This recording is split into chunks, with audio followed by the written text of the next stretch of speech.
So, welcome to the.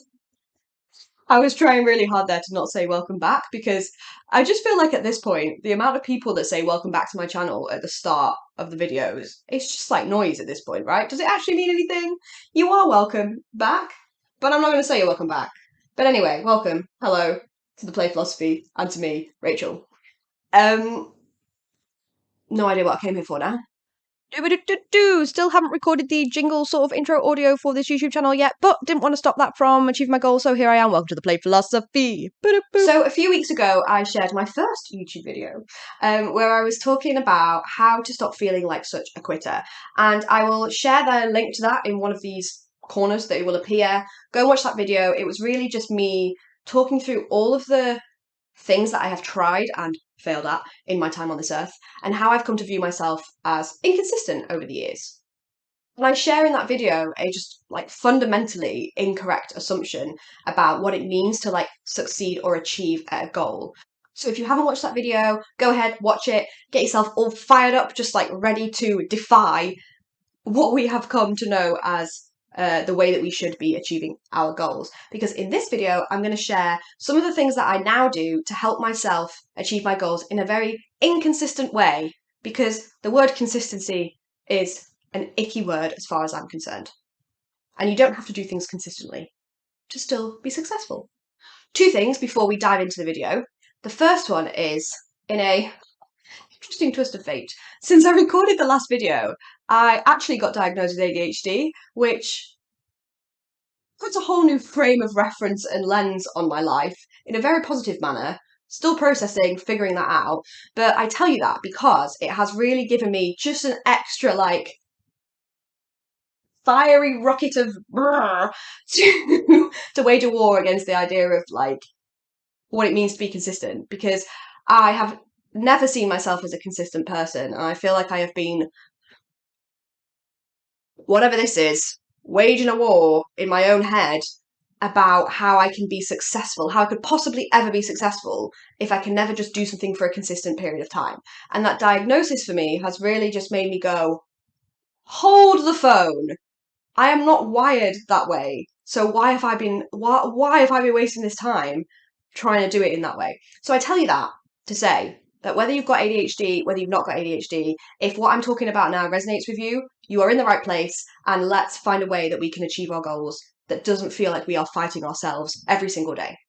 The second thing is, if you watched my previous video, I've decided to do this one in a slightly different format, all sorts of hand gestures, which is, my last video, I scripted it. Like I had sections, I'd written out a rough script, I had like it all organized, and I did that because I tend to have a lot of things to say, and if I don't put them in some kind of format, I'm like, when will this ever end?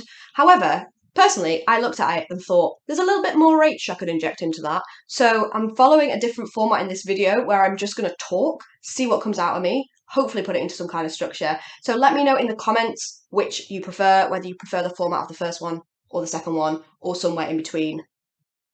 Let's evolve. Let's get into it.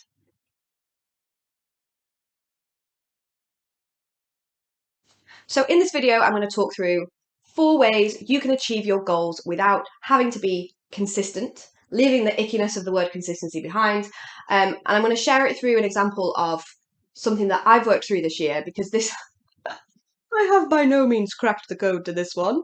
It's been something I've been trying to figure out for a long time. So I've got strategies pouring out my eyes.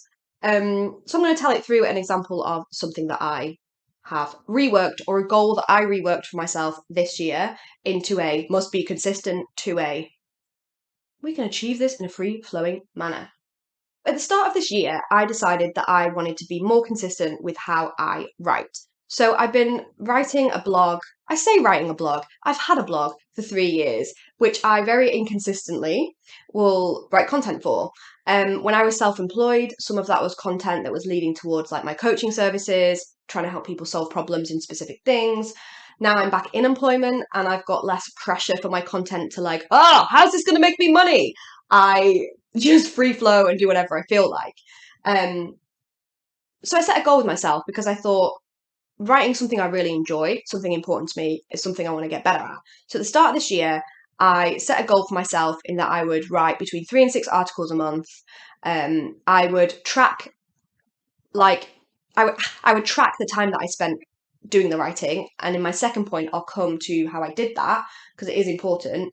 But at this point first, being more consistent in how I write, because that's how you build a skill and that's how you build good at something. Build good at something. Anyway, fast forward, I'm going to say, let's say 6 weeks, 2 months of trying to do this. I stopped doing anything creative. I stopped writing. I would look at my little habit tracker and I'd be like, should be doing some writing right now. Oh, never mind. And this shouldn't be a surprise to me because this is something that I have done my entire life. I set a plan, I do it for a short period of time, I get bored, I get distracted, I want to move on. And that's the essence of myself that I've been fighting all this time. So what I did is I went, okay, writing is clearly something that I don't feel like doing right now. What is going to get me into a creative mode? And actually, what was the point of me setting a goal that I had to achieve a certain degree of writing by the end of the year? And there are a few things that sat behind that for me. A belief that I'll never really get anywhere with anything unless I do it consistently for a period of time. A belief or a narrative in this world of content creation and business that you should do one thing really well before you move on to other things. But for me, that is in direct opposition with my natural way of working, which is I like variety, I like novelty, I like loads of different stuff. So to help myself get better engaged with that goal, I just changed the goal. I stopped it being about having to write and having to like produce and have an outcome of writing. And you'll notice because every time I talk about it, I do it with this like really stern hand. And I changed it to just creating. So finding space in my week where I would be creative. That can look like writing, that can look like doing something with like crafts that I feel like, that can look like creating videos, playing on the piano, loads of different stuff, and I'll come to a bit more of it later, but not putting such a strict rule around what creating is. Because for me, setting myself a goal that is just not even going to get me engaged isn't going to get me anywhere. Setting myself a broad goal where I can play with what it is that I want to do in that time, I'm weirdly more likely to write than I would be with the strict kind of, this is the goal. So my key message here is, what is my key message?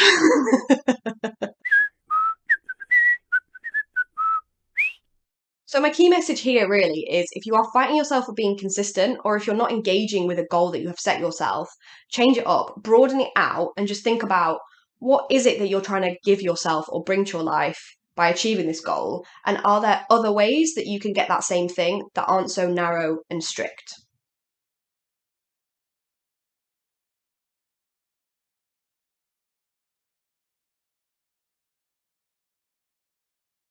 The second thing that can be really helpful to encourage you towards achieving your goals if you struggle to be consistent is giving yourself an immediate reward for the efforts that you have done.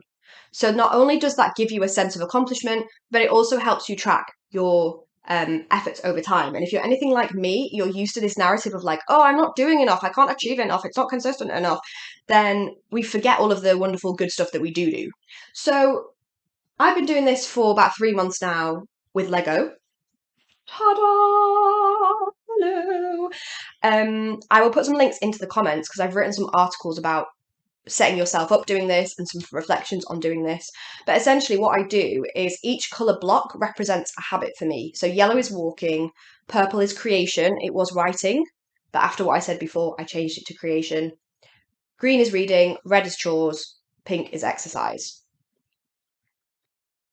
It might seem like a child's situation, but honestly, as somebody personally who is not really motivated by like the importance of something or the long-term reward, right? Like you can say to me, Rachel, if you do your chores, that's going to be great because then your house won't get really messy and you won't get really frustrated about how it's a complete mess. But that is like intangible because that is in the future. If you say, Rachel, do 25 minutes of your chores and you get a red Lego block, I am there, I am in it.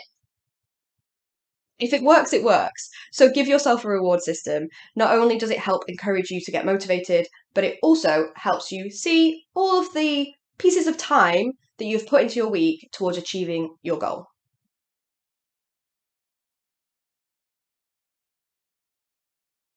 Thirdly, and I'm aware I'm just like hitting you with boo, boo, various different ideas here. So if there's any that you want to hear more about, let me know in the comments. I've got many ideas of things that I want to share in more detail about these things, but this is sort of just like a introduction, shall we say. So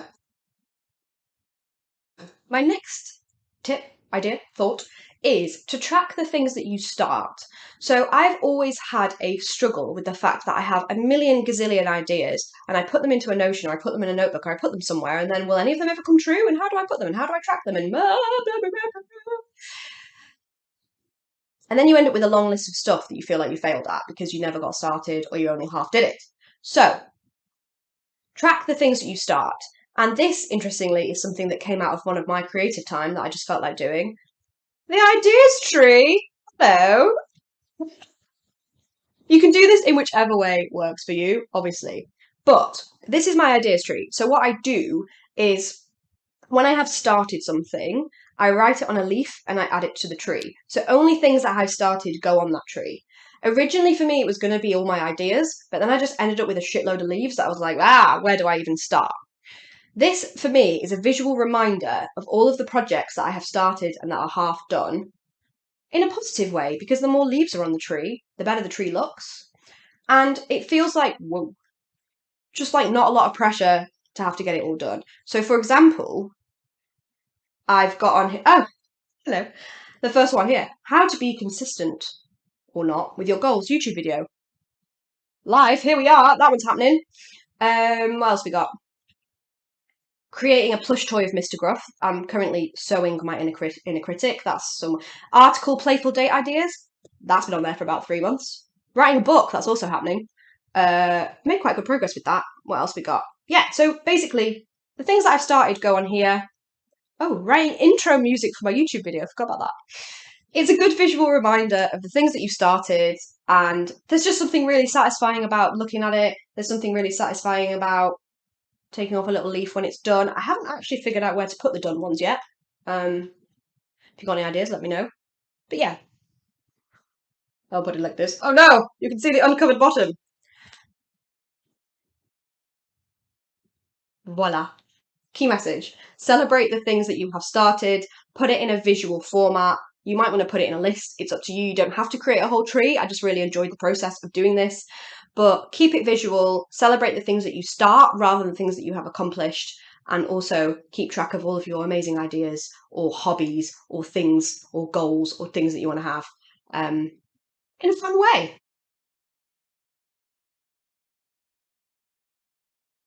Final trip. Whoa, trip? My final tip, and I'm about to take you with me, so this might get a bit trippy, is one that I'm going to say more of an intermediate level on this journey, which is there needs to be a degree of acceptance and happiness that you are following a method of goal achieving that doesn't require consistency. And I say that because this next tip is make your goals or make your things that you need to achieve your goals visible. Now, if you're not in a very good headspace and you're still kind of beating yourself up about all the things that you've not achieved or not followed through on, this one isn't very fun because you feel like you're surrounded by stuff that's a reminder of all of the things that you've failed at. However, once you're ready to level up, once you're ready to get to the point where you're like, no, this I can move with the way I work here. I'm going to be inconsistent with my goals and still achieve them. This is a good one. Keep it visible. And I say that because if I think about my exercise goal and if I think about my creating goal, there's so many different things that can go into that. And if I don't see them around me, I forget that there is an option. So, for example, I've got my roller skates here. I've had them for 2 years. How many times have I used them? I don't know. Maybe 6 times. Will I use them again? Absolutely. They're a nice little reminder, and I look at them and go, I want to use those someday. And I'm going to, and that's okay. So, yeah, part of keeping it visible is it being accessible, and it's like the path of least resistance for you to do it. So visible and accessible. What else have I got that fits into that criteria? Oh, funnily enough, this. So I'm using this at the moment, but I keep my stuff for hobby related stuff in something like this. So the top is all of my recording equipment for creating videos.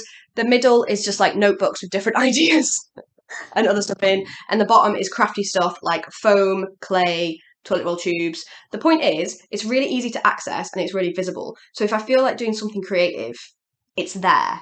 Because there's nothing more annoying than feeling a whim of inspiration to work towards your goal and then you can't find the stuff that you need and then you just don't really bother.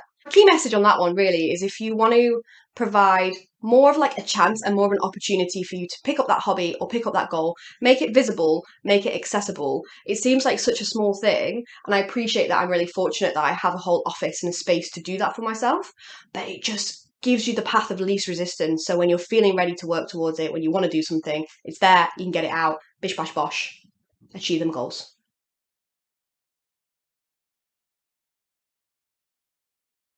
So that's the whole shebang for today's video. Let me know what you think in the comments. I'm aware I've asked you for like a lot of thoughts today, but I'm like at the start of this, I'm like, tell me what you like, what do you think?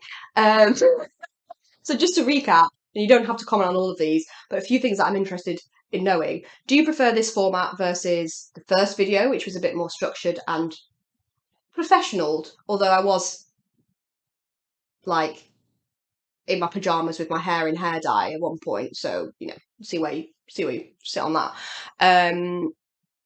Are you interested in any ADHD related content? Because I've actually been thinking about sharing some of my diagnosis journey and medicating journey, really early stages on that. If you're interested, let me know. Some other stuff that I can't remember, to be honest with you, so whatever, just let me know in the comments. And I'll see you next time, because there will be a next time, because I will be inconsistently working towards this goal of just love it, just go where the flow takes you and use some strategies along the way. All right, bye. Halt! Wait, one last thing! I might have defied the YouTube gods at the beginning of this video by refusing to say welcome back to my channel, but it turns out there's some helpful stuff that I should tell you about so that we can help more people achieve their goals without consistency. That is, hit subscribe if you like the video, click the bell for notifications, and like it. Thank you.